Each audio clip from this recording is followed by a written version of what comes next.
datos. Alamin naman natin kung ano ang mga hinaing at inaasahan ng mga netizens mula sa SONA ng Pangulo ngayong taon. Silipin natin ang mga nangungunang usapan at trends sa social media kasama ang Data Analytics Manager ng Inquirer. Narito si Monica Bailon Solideo. Good morning, Mon. Good morning, Neil and Belle. No, it's another State of the Nation address, panglima ng ating penultimate State of the Nation address ng ating Pangulong Ferdinand Marcos Jr. Bago natin marinig ang kanyang ulat sa taong bayan, gusto muna nating bigyan ng boses ang hinaingan at sentimiento ng ating publiko, ng ating taong bayan. No? At ginawa natin yan sa tulong ng ating digital analytics tools. We scan the public comments of our netizens on public pages pertaining to the State of the Nation address. At ito ang itsura ng ating datos. Bago ako magsimulang i-explain ang bawat isa, no, gusto ko lang sabihin na in the past week, there were about 7,000 comments that we saw available on all these public pages across the social media platforms. And they were really talking about the SONA. Kasabay din ito ng paglabas ng mga balita tungkol sa preparasyon na ginagawa ng gobyerno papalapit dito sa araw na ito sa State of the Nation address. Kumuha tayo ng representative sample from all of those social listening universe at ito ipin-process natin. Hinati-hati natin ng mga komento at we categorize them according to these issues and concerns. Of course, with regard to the issues that they resonate with in the context of today's State of the Nation address. And this is how our data set looks. So majority of the comments that we were able to scan and collect for this period talked about the SONA event itself. And you can see they were also categorized according to sentiment. So the red bars, of course, represent negative sentiment pertaining to each of these issues, and then neutral for gray and green for positive. Unahin ko na, no, SONA event. People were asking, what is the purpose of this SONA event? Meron ba talagang i-report ang ating Pangulo?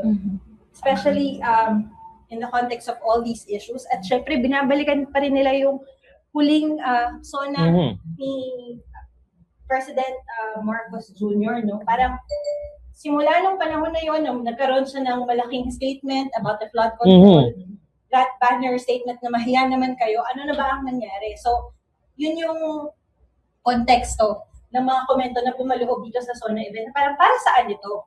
At bukod pa dyan, so nagkaroon din ng mga issues on social media na parang ngayon lang daw, doble-doble ang security na inihanda ng PNP, ng government, in a SONA event. Parang gano'n. Of course, hindi natin sinasabi that these are true and factual information, but these are the comments that we're getting from the people on the public pages.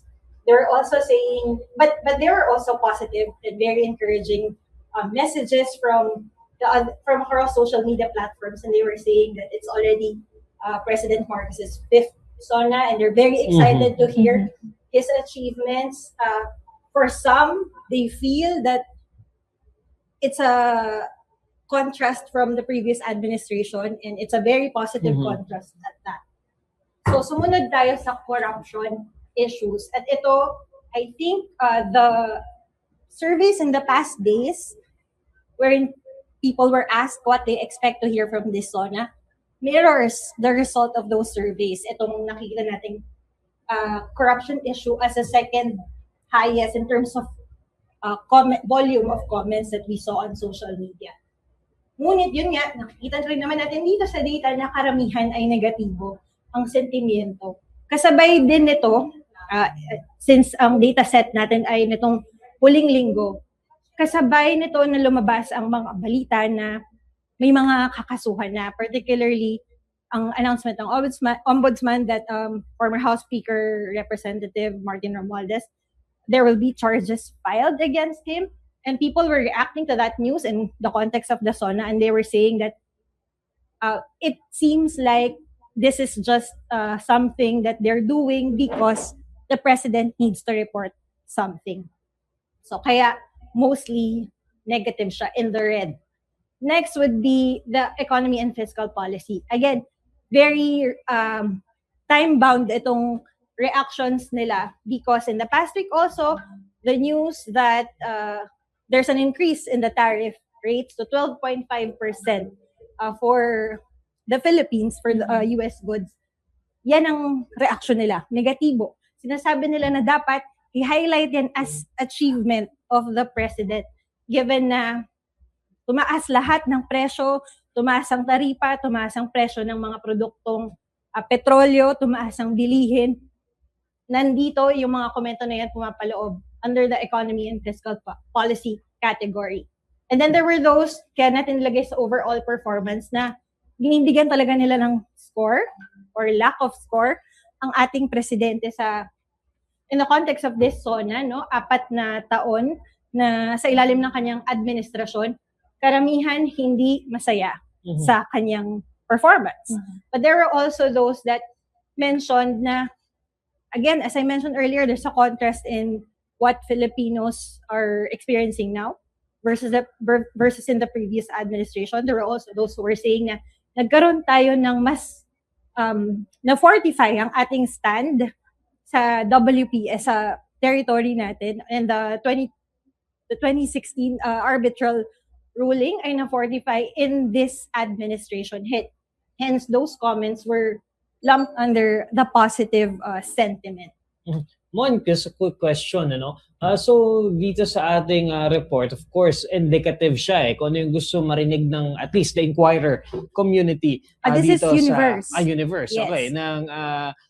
Sa SONA ni Pangulong Bongbong Marcos. So, obviously, nandyan yung corruption, nandyan yung economy, Middle East, overall performance, no? But what sparks my interest, no? Recently, if we look at recent developments, nag-learn tayo doon sa West Philippine Sea development. We also have the incident dito sa yung Pax Silica na proposal at the moment, ano, and nakita natin yung foreign relations and yung Pax Silica, dati lugay siguro sa climate change, no, medyo nasa baba sila. Is this an indication that hindi ito ka big deal sa ating mga kababayan, or what are they saying about this?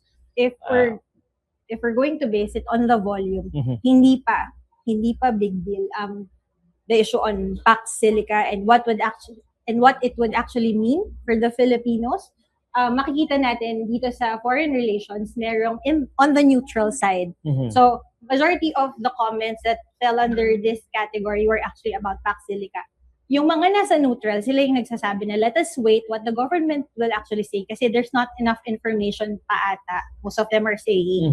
So, they're also waiting whether this is an issue that the president will discuss in today's SONA. But there's also almost parang 60-40 yung percentage ng negative kasi sinasabi nila, 60% for the negative kasi sinasabi nila, ito ba talaga ang prioridad natin? Imbis na mga proyektong magbibigay ng, schools, mga ibang infra that will actually help build the nation. Instead kasi, kaya siya foreign relations because it's a collaborative initiative na amongst countries with the leadership of the US. So, yun yung intindi ng karamihan. Although, hindi pa clear yung information on that for most. Kaya sinasabi nila, let's wait. Let's wait what this project would actually mean for the country. Medyo technical question, Monica, no? But isa sa common discourse, no? Kapag we look at social media comments, ay yung may mga bots na may mga generated, some are saying na may mga nag-e-employ ng bots to push a particular narrative. Do we have a mechanism to, two questions. Number one, na-observe ba natin yun? Yun na may mga ganun talagang trend of utilizing bots to push a particular narrative? And number two, do we have a mechanism to sort that out dito sa ating data? Okay. So, first dun sa bots, our digital analytics tools, they have the capacity to block out yung mga bots, mga non-human accounts, diba? Non-human behavior that will just try to parang increase the volume of the conversation in any particular issue. So yon, medyo filtered yung ating social listening universe that based on the capacity of the analytics tools to take them out. But what we can't do is take out we're focusing on the organic views, Mhm. feelings, comments based on our observation also of on the patterns of the comments. What we can take out would be yung if there are similar messages that are being propagated on this public pages, especially if legitimate yung accounts nila. So, Mhm. and we have observed that. To Oo. answer your Oo. other question, there's an observation, particularly on this data set, na may similarities, may patterns dun sa mga messages, the way they comment and the comments that they put on these pages Mhm. to support both sides. The Oo. negative sentiments towards the president, as well as yung mga green na nakikita nyo, Mhm. the positive messages saying that they're actually excited to hear about the president's achievement in the past 4 years. Speaking of the previous SONA, then we've been doing social listening for quite a while. Meron ba tayong napansin na any difference from the number of comments from this year compared to previous? And would that be indicative na people now are either more interested or more apathetic to the state of the nation? It's a good question. Yes, there was an increase in the number of comments talking about the SONA, especially in the last 7 days. That's why yung data set natin nag-focus dun sa period na yon, sa pagkuha ng comments versus the past year. Aside from the volume, there's also a very, parang, siguro the sentiment itself, if you remember, na medyo namumula din yung data set natin nun. Pero yung top concern natin were mostly on political issues. Yung usapan about what happened to the unity, yung relationship ng president with the vice president, and yung faction na yun, di ba?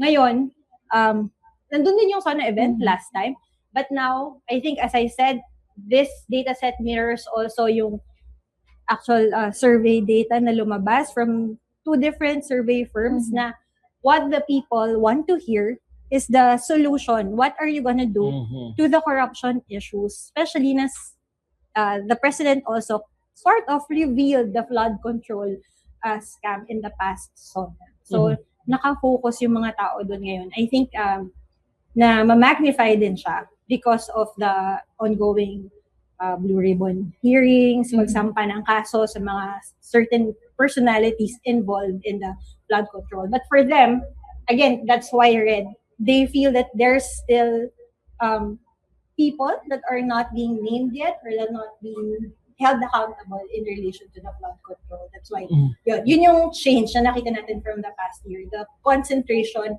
of the comments and the views of the people on the ongoing flood control investigation.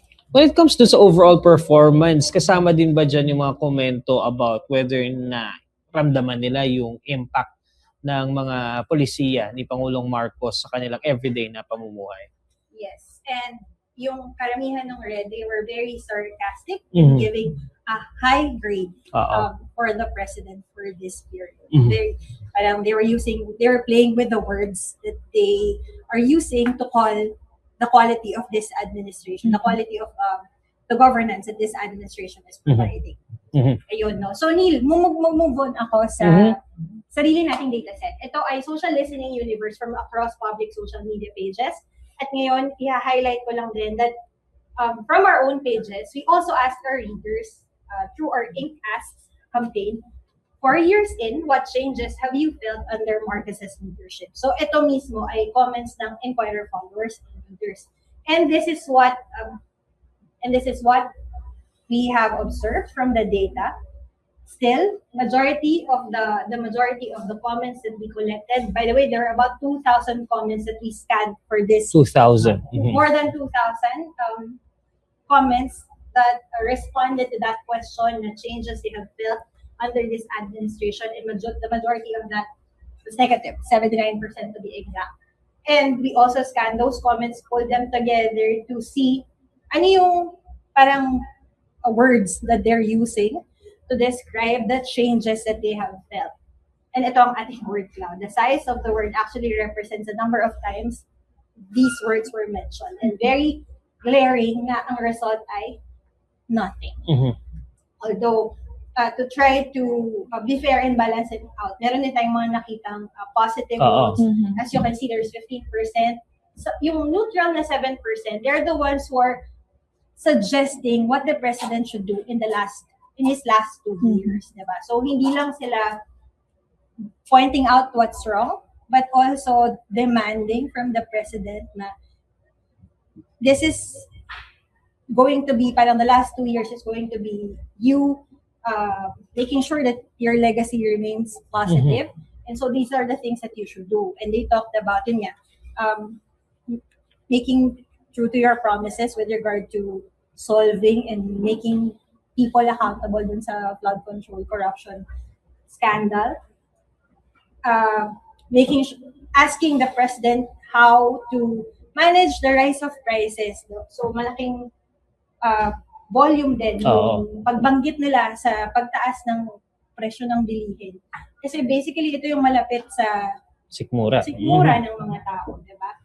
Meron din dyang Monica, I can't help but notice, no, nakalagay dito, yung Duterte, no? So, what are people saying about that? Is it, how much of the conversation, at least within the Inquirer community, revolved around comparing the performance of the Marcos administration to the Duterte administration? If we're going to look at the size of the words, hindi siya masyadong marami in terms of volume. But these mentions, ito yung mga nagsasabi na parang they're comparing how they feel right now with the leadership of President Marcos. Leadership was also mentioned there versus the past administration. Na some feel it's more decent. Parang President Marcos representing the Philippines to sa international community. Yes, the global community feels more decent. Hindi tayo nakakakuha ng parang wala tayong issues like the issues that we had before na merong mga state leaders na nakakaaway or are not really in good relationship with the leader of the Philippines, no? And then I will just move on to show that there are other people who are using the hashtag SONA2026 and sharing their views and opinions about the SONA of the president. They are both positive and negative. Ang mga nakakuha ng attention natin dyan, yung mga talagang nagsasabi na ito, nagsasuggest ng anong pwedeng gawin ni President Bongbong Marcos Jr. sa natitira niyang panahon, since this is the penultimate SONA na nga and he has 2 years left in his administration, ano pa ang pwede niyang gawin to actually help be responsive to the needs of the Filipinos. Yeah, meron pa siyang, if you want to leave office with a good legacy, leave the Filipino people with a government they can truly be proud of. Otherwise, you'll only continue to prove why so many people question your administration. So, Monica, what is the general outlook of, observe natin on social media with regard to SONA? Are people hopeful of what they would hear dito sa talumpati ni Pangulong Bongbong Marcos, or are people tired of waiting for something to happen? Kanina, you mentioned nothing. Yung parang biggest na kasagutan ng mga tao when we ask them ano yung changes na naramdaman nila sa kanilang mga buhay during the Marcos presidency. So what is the general outlook ahead of the SONA? So yung datos natin hindi nagsisinungaling. Karamihan sa kanila galit. Karamihan sa kanila nasa negatibo ang pakiramdam patungkol sa administrasyon ni President Marcos Jr. Pero meron din naman, on a positive note, merong hopeful na meron pa siyang panahon para mag-recover, baguhin ang mga bagay-bagay at maging totoo sa kanyang mga sinabi na pananagutin ang mga sangkot sa korupsyon. Since yun ang pinakamalaking issue para sa kanila according to our data. So there's still hope, at least for some of the people who are still waiting for him to make true to his promises. So interesting makita din ano yung mga sasabihin ng Pangulo. But looking at this, do you think whatever the president will say later on can still change or at least modify yung perspective nitong mga Pilipino? And at the same time, is this representative of how the nation also feels as a whole? Okay, so the last question, as I mentioned earlier, we're looking at the universe of the people who are talking about the SONA. So, hindi siya pwedeng gamitin as a survey data representative of the whole nation. No? Ibang pamamaraan ang kailangan natin gawin in terms of collecting that data. Pero at least for this, it tells us that there are people who are tuned in to the SONA, waiting for what the president will say, reacting to it. So, hindi pa siya masyadong, at least for this portion, hindi pa sila apathetic. Kasi may mga naghihintay pa. Ano ang sasabihin ng presidente, di ba? Ano yung sasabihin niya mula dun sa nakaraang taon na meron siyang mga binitawang mabibigat na pangako at salita. Yun ang hinihintay natin. Kung mababago yan, hindi natin alam. As some of the comments mentioned, maybe only if they will sense that there's true action. Kasi sinasabi nila ngayon, meron ng mga nakasuhan, pero maaaring ito ay para lamang maibsan ang galit ng mga mamamayan, di ba? But titignan natin hanggang dulo kung ito ay talagang totoong action to correct all the corruption issues. Only then will we know kung mag-change ba yung overall sentiment that we're seeing now pertaining to the president and his state. And the state of the nation. And siguro, it's much better to live in a world where people are reacting, whether positive or negative, kesa we live in a world na wala nang pakialam ang mga tao. Maraming salamat, Monica, dyan sa ating social listening report. No, pakinggan natin mamaya ang talumpati ni Pangulong Bongbong Marcos if ma-address itong mga concern ng ating mga kababayan. It's nice to know din, no, na people still care, na they care enough para mag-comment talaga and to voice out their concerns, and we're listening and keep those comments coming. Tututukan po natin yan and hopefully no ma-address yung mga yan ng Pangulo mamaya sa kanyang SONA.